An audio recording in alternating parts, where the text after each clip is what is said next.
Lahat yan recycle, so wala na tayong ginastos dyan. Kung ano lang yung available na nasa paligid natin, yun lang yung ating ginamit. Syempre, dinamantala natin yung pagkakataon na kahit papaano maging presentable naman yung ating...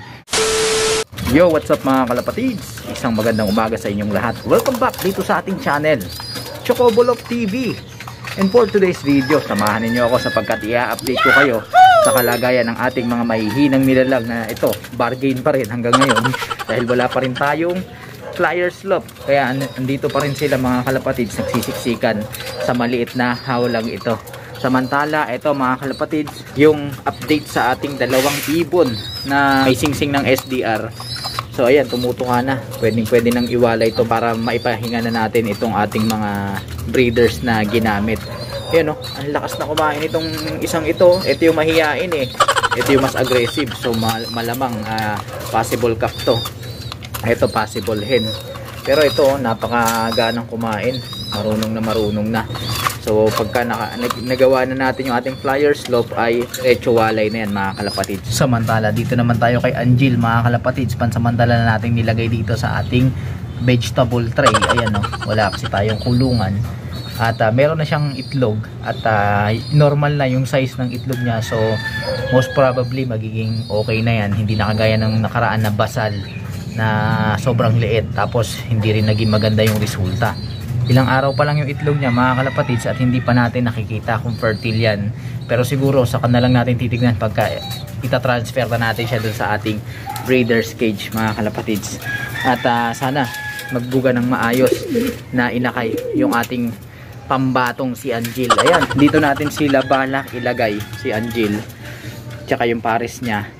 Tapos itong dalawang to paghihiwalayin natin dito para makondisyon. And then itong ating mga flyers na to, doon na natin ililipat sa ating flyer slope kapag ka natapos na yung ating ginagawang flyer slope. Kawawang kawawa na sila dyan, magto 2 weeks na sila dyan at kailangan na nilang masanay, lalo na itong mga inakay na to, kailangan masanay na dun sa ating ginagawang flyer slope. Medyo nahihirapan nga tayo sa paggawa ng ating flyer slope sapagkat unang-una wala rin naman tayong budget, scrap lang yung ating ginagamit na materyales.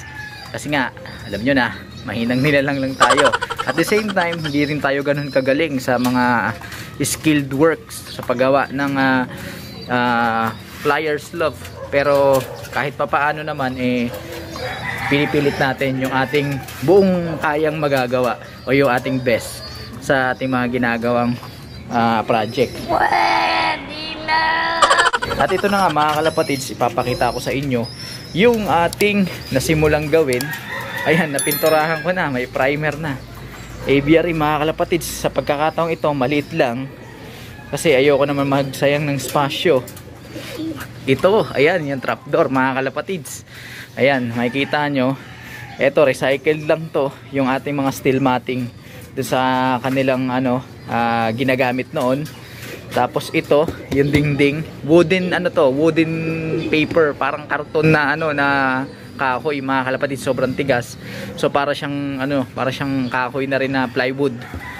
Pero pagka nabasa ito lagi, hindi rin magtatagal. Pero okay na rin yan sapagkat nandito naman tayo sa loob, meron naman tayong bubong dito, so hindi na natin poproblemahin na mabasa-basa. Siguro kung maanggihan pero hindi naman yan masusok, kaya okay na rin yan kaysa gumamit pa tayo ng plywood. So mga light materials yung ating ginamit. Siguro kung dumating yung pagkakataon, papalitan natin to ng Hardiplex pagka nagkaroon tayo ng budget. For the meantime, siguro ito muna mga kalapatids, hindi pa naman tayo nagcha-champion saka na yan, mabilis mag-upgrade mga kalapatids pero mahirap maglabas ng pera. Alright, so ito, binili natin to trapdoor para medyo okay na rin yung kanilang pagpasok dito sa ating flyer slope. So punta tayo dito sa loob. Ayan, ganito yung itsura nya mga kalapatids. Ayan, pag kontra sa araw, yan, ganyan yung itsura niya mga kalapatids. Tapos dito sa loob, ayan, wala pang laman mga kalapatids. Ayan, kumbaga dito naka-close siya, plywood yung ginamit natin. Ayan, yung mga scrap lang din. So ang kulang na lang mga kalapatids, yung kanilang mga purchase na ilalagay natin dito sa loob. Teka lang, nasisilawan tayo sa lagay muna natin to para hindi tayo masilawan. Ayan, so yun. dito tayo sa loob. Ang lalagay na lang natin ang kulam. Yung mga purchase dito mga kalapatid, siguro gagamit na lang tayo ng B-perch para na sa ganun ay hindi mahirap maglinis. And then dito rin pag-aaralan natin kung ano nating ilalagay dyan. And then ang pinaka-importante para sa akin mga kalapatid, dahil nga nandito tayo sa rooftop, yung sanitation, yung ating pangsalo sa mga dumi. So siguro sasaluhan natin to, bibilihan na lang natin to ng tray kung magkapera tayo. Pero kung wala, plywood na lang pang salo-salo. Lalagyan na lang natin dito ng saluhan.